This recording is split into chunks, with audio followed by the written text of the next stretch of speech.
The Novels of Charles Dickens. An introduction by David Timson. Hard Times. By the mid-19th century, England was in the grip of the Industrial Revolution and was the world's leading manufacturer. Factories sprang up all over the Midlands and the northern counties, and the mass production of goods meant long hours of intense labour on low wages for the workforce. The consequent reduction in the quality of life for these workers led to illness, disease, and desperation. Sensitive as always to the mood of his times, Dickens chose as the theme for his 1854 novel, Hard Times, industry and its effects. Dickens saw with alarm that individual worth and self-esteem were beginning to be measured purely in monetary terms, and he wanted to sound a warning. Dickens's description of the fictitious Coke town, where the novel is set, has all the atmosphere of a grainy black-and-white photograph from the era. Indeed, smoky black is the dismal colour in the description. It was a town of red brick, if smoke and ashes had allowed it.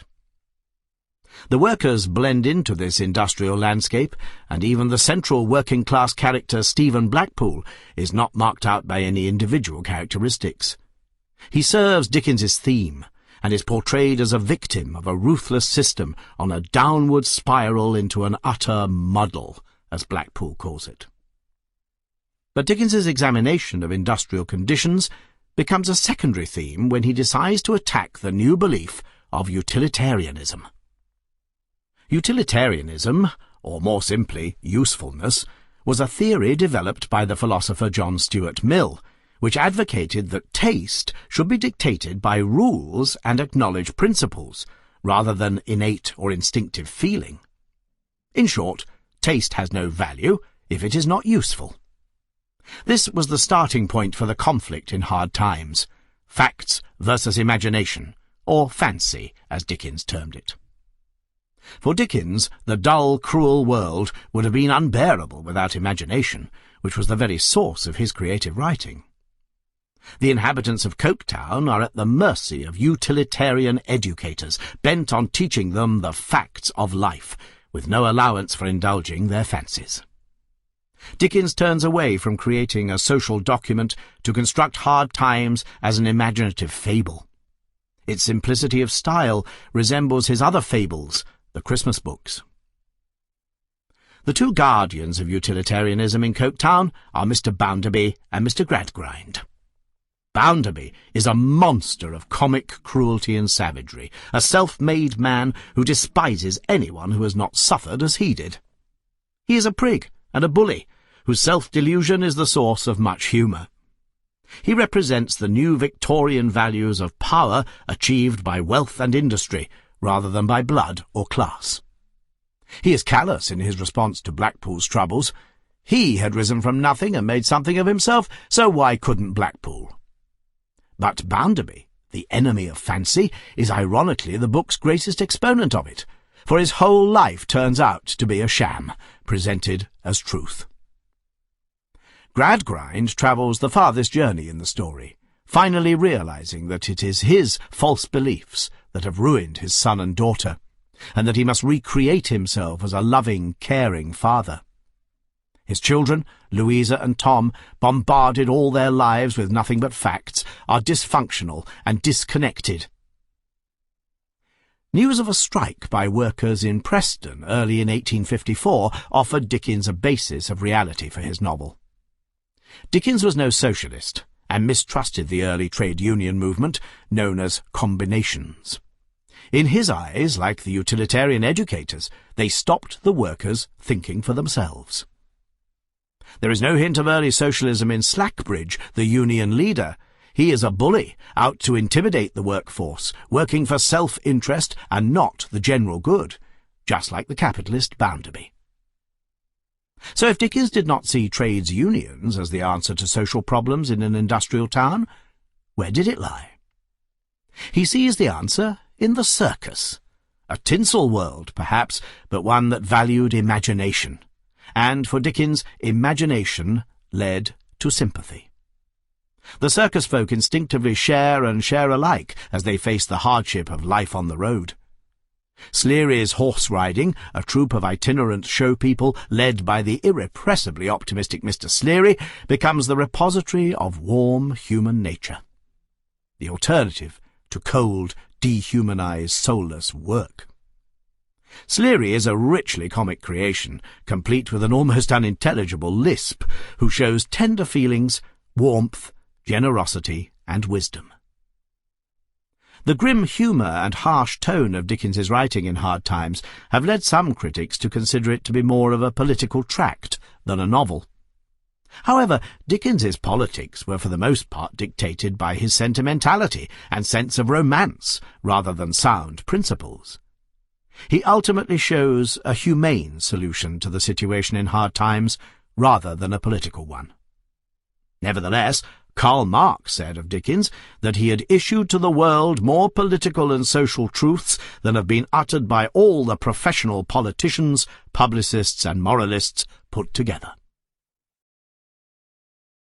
Coketown School. Now what I want is facts. Teach these boys and girls nothing but facts. Facts alone are wanted in life. Plant nothing else, and root out everything else. You can only form the minds of reasoning animals upon facts. Nothing else will ever be of any service to them. This is the principle on which I bring up my own children, and this is the principle on which I bring up these children. Stick to facts, sir. The scene was a plain, bare, monotonous vault of a schoolroom, and the speaker's square forefinger emphasized his observations by underscoring every sentence with a line on the schoolmaster's sleeve. The emphasis was helped by the speaker's square wall of a forehead, which had his eyebrows for its base, while his eyes found commodious cellarage in two dark caves overshadowed by the wall. The emphasis was helped by the speaker's mouth, which was wide, thin, and hard-set.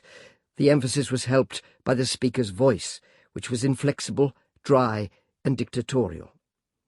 The emphasis was helped by the speaker's hair, which bristled on the skirts of his bald head, a plantation of furs to keep the wind from its shining surface, all covered with knobs like the crust of a plum pie, as if the head had scarcely warehouse room for the hard facts stored inside.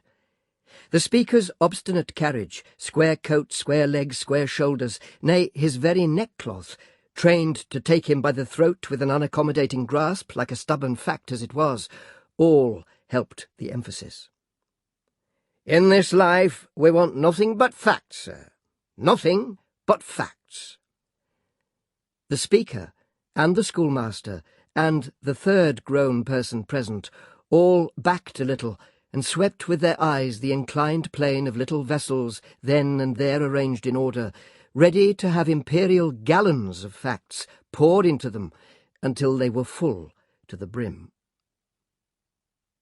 Thomas Gradgrind, sir, a man of realities, a man of facts and calculations, a man who proceeds upon the principle that 2 and 2 are 4 and nothing over, and who is not to be talked into allowing for anything over. Thomas Gradgrind, sir, peremptorily Thomas Gradgrind.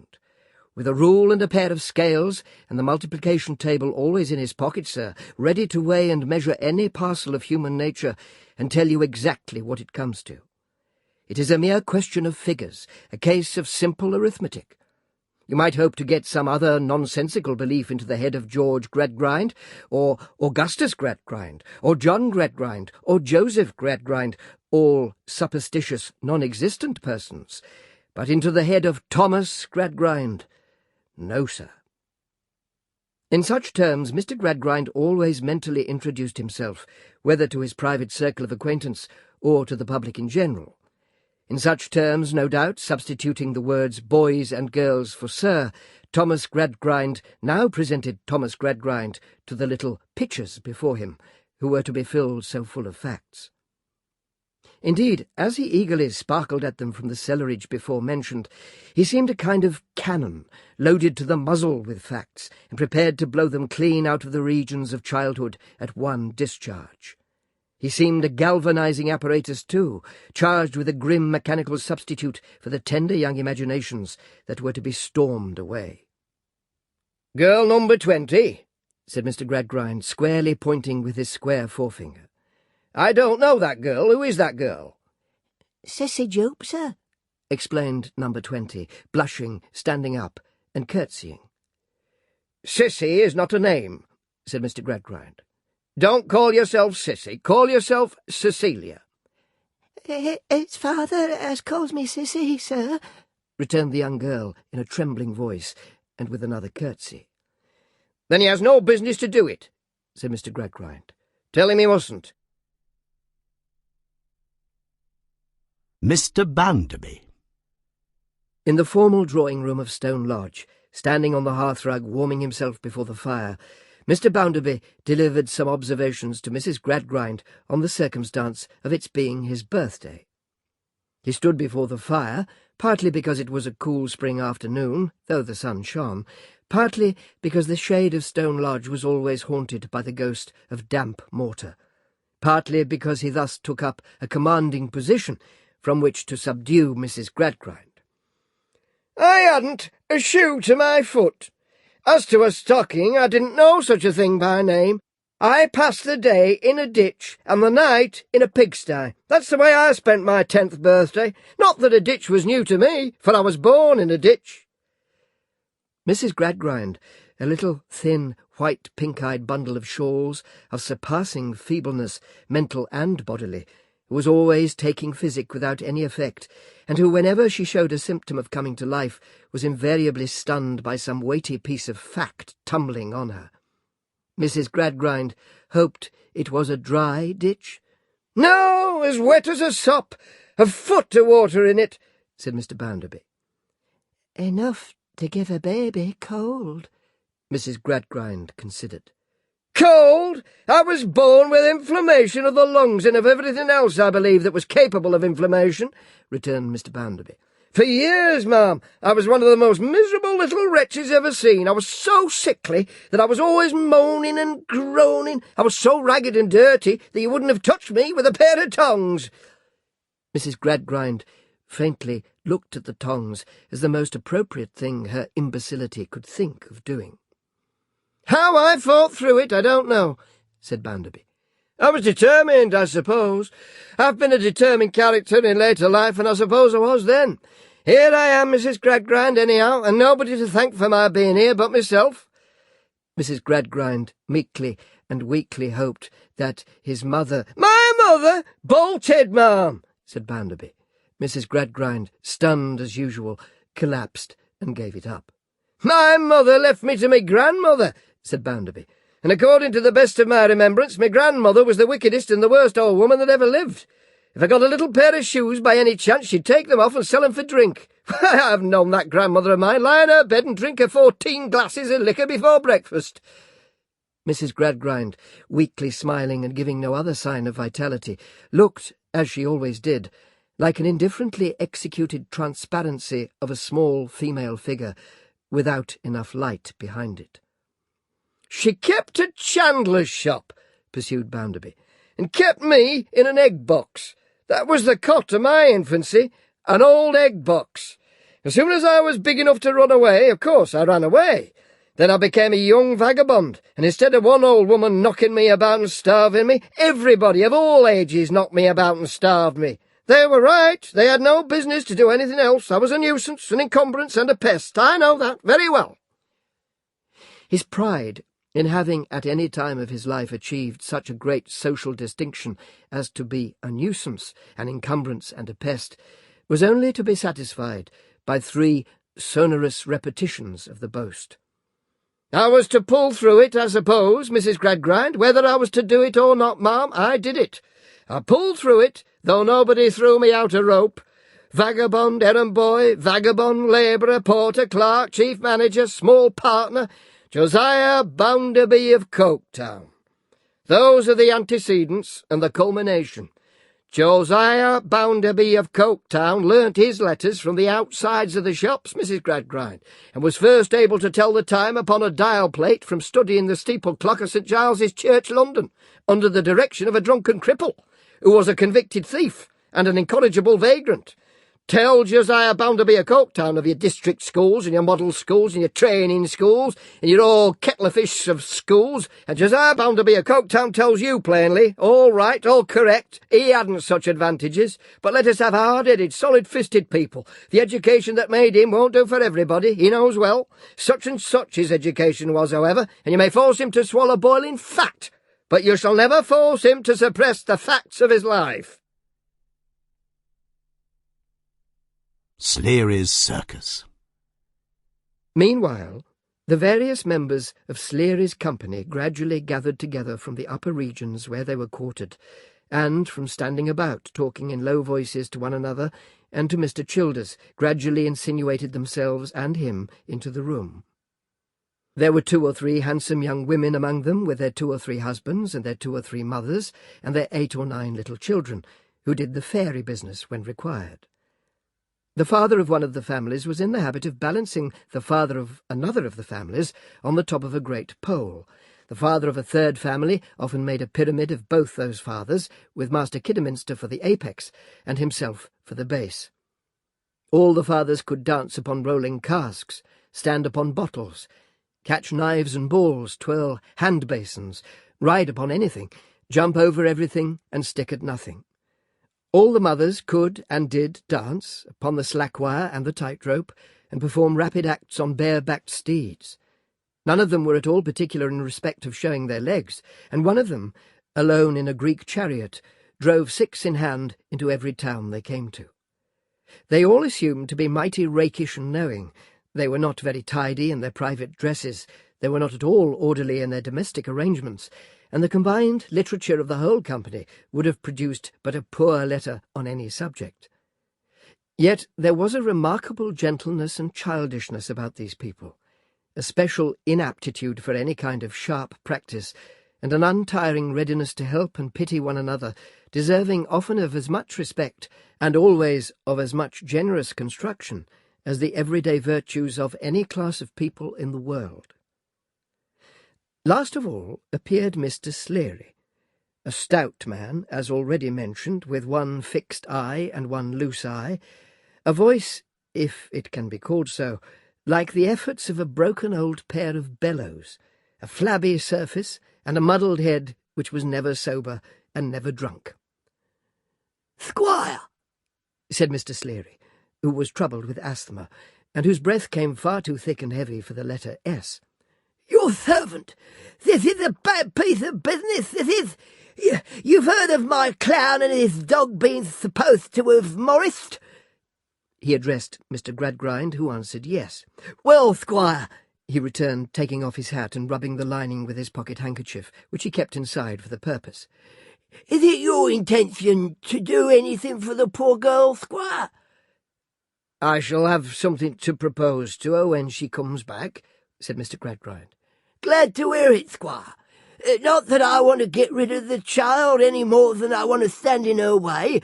I'm willing to take her apprentice, though at her age it's late.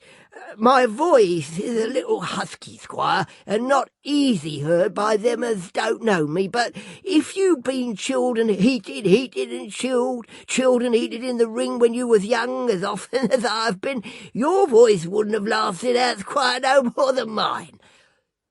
"I dare say not," said Mr. Gradgrind. What shall it be, Squire, while you wait? Shall it be Seri? Give it a name, Squire," said Mr. Sleary, with hospitable ease. "Nothing for me, I thank you," said Mr. Gradgrind. "Don't say nothing, Squire. What does your friend say? If you haven't took your feed yet, have a glass of bitters." Here his daughter Josephine, a pretty fair-haired girl of 18 who had been tied on a horse at 2 years old, and had made a will at 12, which she always carried about with her, expressive of her dying desire to be drawn to the grave by the 2 piebald ponies, cried, "Father, hush, she's come back." Then came Sissy Jupe, running into the room as she had run out of it, and when she saw them all assembled and saw their looks and saw no father there, she broke into a most deplorable cry, and took refuge on the bosom of the most accomplished tightrope lady, herself in the family way, who knelt down on the floor to nurse her and to weep over her. "It's an infernal shame upon my soul it is," said Sleary. Oh, my dear father, my good kind father, where are you gone? You're gone to try to do me some good, I know. You're gone away for my sake, I'm sure. And how miserable and helpless you'll be without me, poor, poor father, until you come back.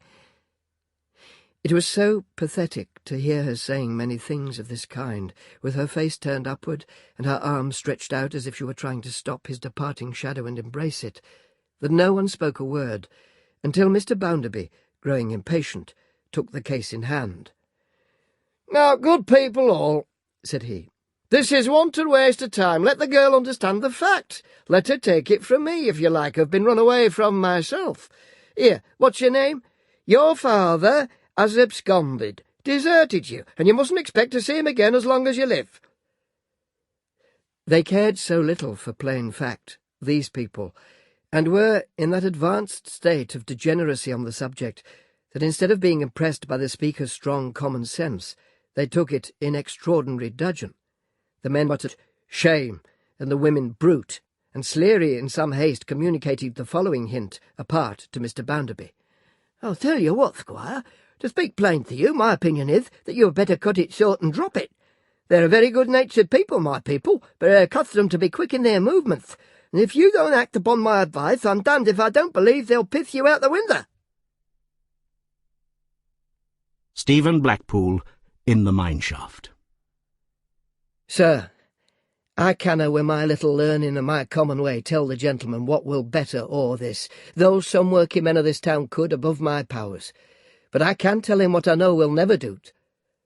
The strong hand will never do't. Victory and triumph will never do't. Agreeing for to mak one side unnaturally allers and forever right, and t'other side unnaturally allers and forever wrong will never do't. Nor yet letting alone will never do't. Let thousands upon thousands alone, all leading the like lives, and all falling into the like muddle, and there will be as one, and yo will be as another, wi' a black unpassable world betwixt you, just as long or short a time as such like misery can last. Not drawing nigh to folk, with kindness and patience and cheery ways, that so draws nigh to one another in their mony troubles, and so cherishes one another in their distresses with what they need themselves. Like a humbly believers no people the gentleman has seen in all his travels can beat, will never do till the sun turns to ice. Most of all, rating 'em as so much power, and regulating 'em, as if there was figures in a sum or machines, without loves and likens, without memories and inclinations, without souls to weary and souls to hope. When all goes quiet, dragging on wi' 'em as if they'd nowt of the kind, and when all goes unquiet, reproaching 'em for their want of sich humanly feelings in their dealings wi' yo. This will never do't, sir, till God's work is unmade." Stephen stood with the open door in his hand, waiting to know if anything more were expected of him. "Just stop a moment," said Mr. Bounderby, excessively red in the face. "I told you the last time you were here with a grievance that you'd better turn about and come out of that, and I also told you, if you remember, that I was up to the gold spoon look-out." "I were not up to it myself, sir, I do assure you." "Now it's clear to me," said Mr. Bounderby, "that you are one of those chaps who have always got a grievance, and you go about sowing it and raising crops. That's the business of your life, my friend." Stephen shook his head, mutely protesting that indeed he had other business to do for his life. "You are such a waspish, raspish, ill-conditioned chap, you see," said Mr. Bounderby, "that even your own union, the men who know you best, will have nothing to do with you. I never thought those fellows could be right in anything, but I tell you what, I so far go along with them for a novelty that I'll have nothing to do with you either." Stephen raised his eyes quickly to his face. "You can finish off what you're at," said Mr. Bounderby with a meaning nod, "and then go elsewhere." "Sir, you know weel," said Stephen expressively, "that if I canna get what wi' you, I canna get it elsewhere." The reply was, "What I know, and what you know, you know. I have no more to say about it." Stephen glanced at Louisa again, but her eyes were raised to his no more. Therefore, with a sigh, and saying barely above his breath, "Heaven help us all in this world," He departed. These extracts have been taken from the unabridged recording of Hard Times, read by Anton Lesser for Naxos Audiobooks.